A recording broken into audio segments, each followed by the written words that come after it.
খাসা গরিবে নওয়াজ যদি দোয়া করতেন, আল্লাহ আজমিরের মাটিগুলোকে আল্লাহ সোনা বানিয়ে দিতেন। খাসা গরিবে নওয়াজ কেরামতি দেখিয়েছিলেন। কি কেরামতি? একটা লোটা পানি চেয়েছেন মোহাম্মদ সাহাবী, বাবা একটা লোটা পানি নিয়ে এসো, উজু করে নামাজ পড়বো। একটা লোটা পানি তুলেছেন, গোটা আনা সাগরের পানিটাকে আমার আল্লাহ একটা লোটার মধ্যে পত্তি করে দিয়েছেন। কেরামতি। তবে ওলিদের যেখানে কেরামতি শেষ হয়ে যায়, নবীদের মুজিজা শুরু হয়। আল্লাহর ওলি কেরামতি দেখিয়েছেন, একটা লোটা পানিতে আনা সাগর এসে গেছে। আর আমার নবী মুজিজাবান নবী, নবী মুজিজা দেখিয়েছেন, একটা লোটা পানিতে 1400 সাহাবীর উজুর ব্যবস্থা করে দিয়েছেন। জোরে বলবেন না? আপনি মেহমান বাড়িতে গেছেন, এক গ্লাস আপনাকে শরবত দিয়েছে। কি দিয়েছে ভাই? শরবত। এখন বিয়ে বাড়িতে শরবত দেয় না, কি দেয়? কি দেয় গো? দেয় তো। তাহলে এক গ্লাস দিলে আমরা কজন মিলে ভাগ করে খাই? একাই খাই, তাও ঠিক হয় না। আল্লাহর হাবিব দো জাহানের বাদশা, হাদিস শরীফে আছে আমার নবী বিশ্ব নবী মুজিজাবান নবী, নবী এক গ্লাস দুধেতে 70 জন সাহাবীর পেট ভরে খাইয়ে দিয়েছে। জোরে বলবেন না? এক গ্লাস দুধ, বুখারী শরীফের হাদিসে আছে, এক গ্লাস দুধের বিনিময়ে মুজিজাবান নবী 70 জন সাহাবীর পেট ভরে খাইয়ে দিয়েছে। সুবহানাল্লাহ, একটু জোরে হবে না? এই তো আমরা নবীর ভক্ত, নবীর উম্মত। পার্টি যখন সিপিএম পার্টি তৃণমূলের বিরুদ্ধে কথা বলে, তখন অটোমেটিক আমাদের হাত দিয়ে কি বেরিয়ে যায়? কি বেরোয় গো? হাততালি। তৃণমূল বিজেপি কে বলছে, বিজেপি তৃণমূল কে বলছে, তৃণমূল আপনার সিপিএম কে বলছে, যে যত পার্টির বিরুদ্ধে কথা বলছে, আর আমরা সেই পার্টিকে মহব্বত করি, তখন কি হচ্ছে? আমার হাত দিয়ে হাততালি অটোমেটিক বেরিয়ে যায়। কোন নেতা বলে না যে হাততালি দাও, বাহবা দাও। আর আমরা নবীর পাগল, নবীর মহব্বতের মানুষ, জলসাতে বসেছি, কোথায় সুবহানাল্লাহ বলতে হবে সেটা আমাদেরকে জানা নাই। বক্তারা বলে বলে তাই সুবহানাল্লাহ দিয়ে চালাচ্ছি। বুঝতে পেরেছেন? যে কথা বলছিলাম, দাদা হুজুর কেবলাকে আল্লাহ পাক কত ভালোবাসে, ওলিদের দোয়াটা কেমন কবুল হয়, কয়েকটা ঘটনা আপনাদেরকে বলবো। আপনারা শুনবেন তো? আপনারা শুনবেন তো? আচ্ছা, কারা কারা শুনবেন না? কারা কারা শুনবেন না একটু হাত তুলে জানান তো দেখি, কারা কারা শুনবেন না? নারে তাকবীর। মাশাআল্লাহ, সবাই শুনবেন। এখন রাত্রি 10টা বাজে না, বক্তার ওয়াজ করতে বেশি কষ্ট হয় রাত্রি 12টার পরে। কেন? আওয়াজ হবে যার, গলা হবে যার, দাওয়াত হবে তার, আর আমল হবে যার, জান্নাত হবে তার। जोरे बोलबेन ना? फूल हुआ तो क्या हुआ, खुशबू नहीं तो कुछ भी नहीं, और आलेम हुआ तो क्या हुआ, আমল नहीं तो कुछ भी नहीं। বুঝতে পারছেন না? পারেন না? আলেম হলে হবে না, আমলের প্রয়োজন আছে। ফুল হলে হবে না, যে ফুল বাজারে খুশবু নাই, ও ফুল বাজারে কোনো দাম নাই। তো দাদা হুজুর কেবলা রহমতুল্লাহ দরবারে একজন মুরিদ 9 বছর আছেন। ক বছর? 9 বছর। এখন তো প্রত্যেক বাড়িতে মাশাআল্লাহ দুতলাতে ঘুমালেই আর আপনাকে একতলাতে নিচেতে নেমে পায়খানা করার দরকার নাই। দুতলাতে ঘুমাবেন, রুমেতে পায়খানা লাগলে দুতলার উপর দিয়ে ছেড়ে দিতে পারবেন। এখন হয় না ভাই? আছে। বাড়ি করেছে 1 লাখ টাকা দাম, এই পায়খানা বাথরুম করছে 3 লাখ টাকা খরচা করে। আছে না নাই? আর সেই জামানাতে, সেই সময়েতে মানুষরা পায়খানা বনে জঙ্গলে চলে যেত বদনা নিয়ে। আল্লাহর ওলি হযরতে মুজাদ্দিদ জামান পীর আবু বকর সিদ্দিক রাহমাতুল্লাহ আলাইহি দরবারে একজন মুরিদ 9 বছর আছেন। ও সুরাজ ময়দানেরা, যুবকেরা, জওয়ানেরা, মুরব্বিরা, আল্লাহর ওলিরা আল্লাহকে কতটা ভয় করতেন। কি গো, আল্লাহকে ভয় করতেন? তাদের মধ্যে ভয় ছিল, খৌফ ছিল, ডর ছিল, জাহান্নামের ভয় ছিল, আযাবের ভয় ছিল, জাহান্নামের ভয় ছিল, মান সম্মান ইজ্জতের ভয় ছিল। আল্লাহর ওলি হযরতে মুজাদ্দিদ জামান পীর আবু বকর সিদ্দিক রাহমাতুল্লাহ আলাইহির দরবারে ওই মুরিদরা থাকলেন। রাতের বেলায় পায়খানাতে গিয়েছেন, পায়খানা করে ফিরে আসতেন, হঠাৎ দেখতে পাওয়া যায় একটা নালার মধ্যে কয়েকটা মাগুর মাছ আছে। একটা নালা আছে, নালা পর্যন্ত নালার মধ্যে কয়েকটা মাগুর মাছ রাতের বেলায় না ছটফট ছটফট করছে। আচ্ছা দেখবেন ভাই, বর্ষাকালে যখন খুব বেশি বৃষ্টি হয়ে যায়, পানি যখন একটু বেশি পরিমাণ হয়ে যায় রাত্রে বেলা, আপনি দেখবেন বাড়িতে ঘুমিয়ে আছেন, ওই আপনার পুকুরের মাছগুলো কি করে, উঠে পালানোর জন্য চেষ্টা করে, নাকি পালিয়ে যায়। দেখবেন কই মাছ, মাগুর মাছ, শিঙি মাছ আর পোনা মাছগুলো, সিলভার কাপ মাছ, রুই মাছ, এরা কিন্তু যায় না। এরা যায় কখন, পুকুরটা যখন ভেসে যায়। তো যখন এক হাত পানি বেশি হয়ে গেল, এক চাকর পানি বেশি হয়ে গেল, ওই জ্যান্ত যে মাছগুলো, কই মাছ, মাগুর মাছ, শিঙি মাছ, সে কি করে, পালাতে থাকে। ওই মুরিদ দেখলেন কি কয়েকটা মাগুর মাছ নালার মধ্যে ছটফট ছটফট করতে লেগেছে। মুরিদ বিরাট আনন্দ প্রকাশ করলেন।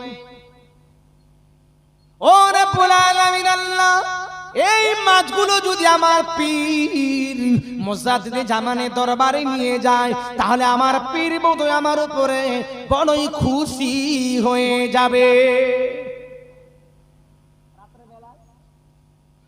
ও করেছে কি, ও মানুষটা মুরিদটা বদনাতে করে নিয়ে, ভর্তি করে নিয়ে দাদা হুজুরের দরবারে গিয়েছে। আল্লাহর ওলি মুজাদ্দিদ জামানের দরবারে নিয়ে গিয়ে মাছগুলো ছেড়ে দিয়েছে। ও আল্লাহর ওলি মুজাদ্দিদ জামান পীর আবু বকর সিদ্দিক রাহমাতুল্লাহ আলাইহি, হুজুর আপনার দরবারে আমি এত বছর ধরে আছি, হুজুর আমি পায়খানা ফিরে এসে দেখি নালার মধ্যে কয়েকটা মাগুর মাছ ছটফট ছটফট করছিল। ওই মাগুর মাছগুলো আপনার দরবারে ধরে নিয়ে এসেছি। আল্লাহর ওলি মুজাদ্দিদ জামান বলে, বাবা তুমি 9 বছর কেন, যদি 90 বছর থাকো, এখনো তোমার কিন্তু এখনো খোদার ভয় তোমার এলো না, তোমার অন্তর থেকে, দুনিয়া থেকে এখনো লোভ লালসা গেল না। বাবা মাছগুলো কার পুকুরের মাছ তুমি কি জানো? এই যে মাছগুলো ধরে নিয়ে এসেছো, তুমি মনে ভেবেছো আমি আবু বকর মাছগুলো দেখে বড় খুশি হয়ে যাব। বাবা তোমার পীরকে আল্লাহ মুজাদ্দিদ জামান করেছেন, হারাম হালাল খেয়ে যদি আমি ইবাদত করি, আল্লাহর দরবারে আমি ইবাদত আমার কবুল হবে না। ও বাবা মুরিদ, এই মাছগুলো নিয়ে গিয়ে যেই পুকুরে থেকে উঠেছে বাবা, ওই পুকুরের মধ্যে তুমি ছেড়ে দাও। আর কয়েকটা মাছ তোমার বদনার মধ্যে নিয়ে যাচ্ছ। যদি মাছগুলো, একটা মাছ যদি মরে যায়, তাহলে মাছের আপনার যে পুকুরের মালিক আছে, ওই পুকুরের মালিকের কাছে গিয়ে তোমাকে ক্ষমা চাইতে হবে, ভুল স্বীকার চাইতে হবে। যদি ক্ষমা না করেন, মাছ মরে যাবার জন্য যদি ক্ষমা না করেন, তাহলে মাছের বদৌলতে তোমাকে মালিককে টাকা দিয়ে আসতে হবে। কথা কিছু বুঝতে পারছেন না, পারেন না? এদের মধ্যে কি ছিল, কি ছিল? আল্লাহর কোরআন তাই জানিয়ে দিলেন, ইয়া আইয়ুহাল্লাযীনা আমানুত্তাকুল্লাহা হাক্কা তুকাতিহি ওয়া লা তামুতুন্না ইল্লা ওয়া আনতুম মুসলিমুন। আল্লাহ বলে, বান্দা আমি আল্লাহ, আমাকে ভয় করার মতো ভয় করো। আল্লাহ বললেন, আমি আল্লাহ, আমাকে ভয় করার মতো ভয় করো, এবং তোমরা প্রকৃত মুমিন না হয়ে কবরে যেও না।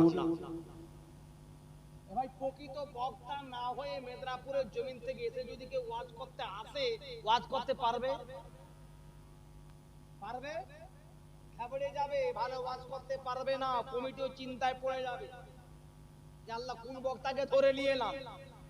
বক্তারও মান সম্মান যাবে, কমিটিরও মান সম্মান যাবে। কেন? 5 জন মানুষ চাঁদা দিয়েছে, এরা কথাবার্তা শোনাবে। সবাই শোনাবে না, তোরা বক্তা খুঁজে পেলি না, যার তারি উঠবে জলসা শুনলি সেই বক্তাকে ধরে নিয়ে চলেছিলি। আর এখানে ওয়াজির লোক রাখতে পারে না। এখন বক্তা শ্রোতাদেরকে চুম্বকের মতো আকর্ষণ করে টেনে রাখতে হবে। অনেকে জলসাতে বক্তাদেরকে বলে যে হুজুর এমন ওয়াজ করেন যেন মানুষের চোখ দিয়ে পানি বেরিয়ে যায়। আর এখন মানুষ এমন পাষাণ, কঠিন পাষাণ হয়ে গেছে না, লঙ্কা দিলে চোখে তাও সহ্য করে ফেলতে। এ বাবাজি চোখে পানি আসতেছে, চোখে পানি আসতেছে, আসে না, মৃত্যুর ভয় নাই। চারতলা পাকা বাড়ি বিল্ডিংতে ঘুমালে, এসি বিছানাতে ঘুমালে, লিপ্তশোকে ঘুমালে, কবরের কথা তার মনে আসবে? আরামসেই ঘুমাচ্ছে, চিন্তা কি আছে? আল্লাহ বললেন বান্দা আমি আল্লাহ, আমাকে ভয় করার মতো ভয় করো, এবং তোমরা প্রকৃত মুমিন না হয়ে, মুসলমান না হয়ে কবরে এসো না। কেন? কবরটা হলো ভয়ানক জায়গা। আল্লাহর নবী বললেন কবরটা কারোর জন্য জাহান্নামের গাড্ডা হবে, আর কারোর জন্য কবরটা জান্নাতের বাগান হবে। বড় বড় সাহাবায়ে কেরামরা যখন তারা কবরস্থান দিয়ে যেতেন না, কবর ধানে দাঁড়িয়ে দাঁড়িয়ে কাঁদতেন। আর আমরা কবরস্থানের রাস্তা দিয়ে গেলে, কবর দিয়ে গেলে আমাদের চোখে পানি আসে ভাই। মরে গেছে বান্দা, পুড়িয়ে গেছে ধান্দা, দু চার দিন কোন রকম মনে পড়ে, দু চারটা গরু করে নিয়ে এসে খানা করে খাইয়ে দিলাম, ঝামেলা শেষ। বড় পীর আব্দুল কাদের জিলানী রহমাতুল্লাহ আলাইহির আব্বা জানের নাম কি ছিল? জানা হয়তো আপনাদের আছে, তবে একটু স্মরণ করিয়ে দেই। আবু সালেহ মুসা জঙ্গি রহমাতুল্লাহ আলাইহি, উনি একটা ফল খেয়ে ফেলেছিল। ভাই ফল খেয়েছিল তো, কি ফল? আপেল ফল। ওই ফলটা কি কারো বাড়ি থেকে কি ঢিল মেরে পেরে খেয়ে ফেলেছিল? চুরি করে খেয়েছিল? ঘরে মালিক ঘুমিয়েছিল, কেউ ছিল না, উনি গেলেন ওই ফলটাকে পারলেন, টেনে পারলেন, খেলেন। এরকম করেছিলেন? কি করেছিলেন ভাই? ভেসে যাওয়া ফল ভেসে ভেসে যাচ্ছিল, কুড়িয়ে খেয়ে ফেলেছে। ক্ষুধার তাড়নায় খেয়ে ফেলেছেন। খাবার পর উনি চিন্তা করছেন, ওগো আল্লাহ আমি কার গাছের ফল, মালিককে না বলে খেয়ে ফেলেছি। যদি এই ফলটা কোনো হারামের ফল হয়, তাহলে আমি আবু সালেহ মুসা জঙ্গি রহমাতুল্লাহ আলাইহি আমি হারামের ফল খেয়ে ইবাদত করি, আমার ইবাদতটা আল্লাহর দরবারে কবুল হবে না। আচ্ছা উনি গিয়েছিলেন তো, এবার কার কাছে গিয়েছিলেন? মালিকের কাছে। কি চাওয়ার জন্য? ক্ষমা চাওয়ার জন্য। ক্ষমা করে দিন, আমার অন্যায় হয়ে গেছে, অপরাধ হয়ে গেছে, আমি আপনাকে না বলে ওই ফলটা ভেসে ভেসে যাচ্ছিল, খেয়ে ফেলেছি, আল্লাহর ওয়াস্তে আপনি আমাকে মাফ করে দিন। এই বাড়ির মালিক এই তো হেনাতন মানুষ নয়, ইনি ছিলেন আল্লাহ পাকের ওলি বান্দা। ইনি কি বলেছিলেন? 12 বছর বাড়িতে কি থাকতে হবে? করেছিলেন তো, করেছিলেন তো। কি এমন অন্যায় করলো যে 12 বছর তার বাড়িতে গোলামি থাকলো? ফল একটা ভেসে যাওয়া ফল খেয়ে ফেলেছে, এটা অন্যায় নয়। আর এখন যত বড় অন্যায় করলে কিছু পয়সা নেতাকে দিয়ে দিতে পারলেই ঝামেলা শেষ। পাপি থেকে মা হয়ে যাচ্ছে। এখন হচ্ছে কি হচ্ছে না? লোকে যারা ক্ষমতা আছে সে সব কিছু করছে। আল্লাহর ওলি আবু সালেহ মুসা জঙ্গি রহমাতুল্লাহ আলাইহি যখন উনি ফলের মালিকের কাছে গেলেন, ওই ছেলেকে দেখেই ফলের যে মালিক ছিল উনি মনে মনে ভেবেছিলেন, সত্যিকারের যদি আমার বাড়িতে একটা মেয়ে ছেলে আছে, এই মেয়ে ছেলে 24 পরগনাতে দোকানদানিতে যেসব মেয়েগুলো ঘুরছে এরকম মেয়ে নয়। এখন জলসাতে সব মেলা হচ্ছে বাবাজি। কি হচ্ছে? মেলা। ওয়াজ শুনতে কেউ আসে না, আওয়াজ শুনতে আসে আর দেখতে আসে মেলাতে কতগুলো দোকান বসেছে, প্যান্ডেলটা কিরকম হয়েছে, আর এখন জলসা আপনাকে এখানে বসে শুনতে হবে না।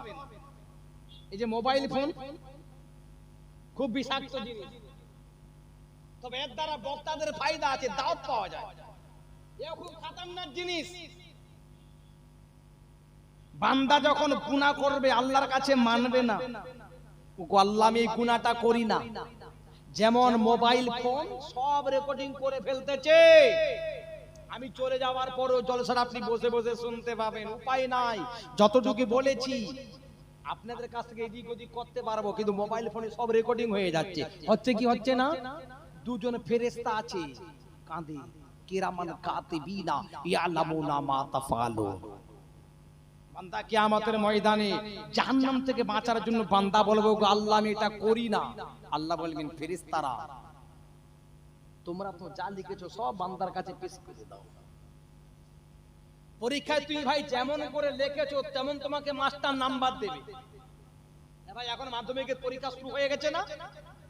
একটা ছেলে যদি মাধ্যমিকে এখানে আপনার এলাকায় ফেল হয়ে যায়, ও কোনোদিন মেদিনীপুরে গিয়ে পাস করতে পারবে? যে 5 এ ফেল হয়ে গেল, 6 এ ফেল হয়ে গেল, 7 এ ফেল হলো, 8 এ ফেল হয়ে গেল, 9 এ ফেল হয়ে গেল, মাধ্যমিকে কোনোদিন কি পাস করতে পারবে? সম্ভব?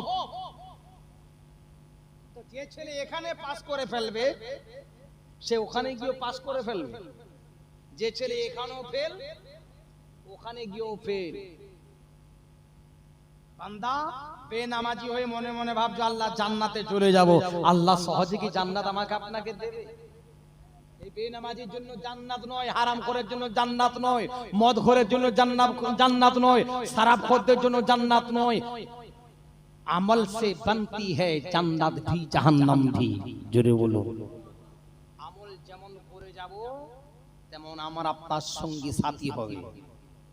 বড় পীর আব্দুল কাদের জিলানী রহমাতুল্লাহ আলাইহির আব্বা জান আবু সালে মুসা জঙ্গি রহমাতুল্লাহ আলাইহিকে দেখে মেয়ের আব্বা কি বলেছিল?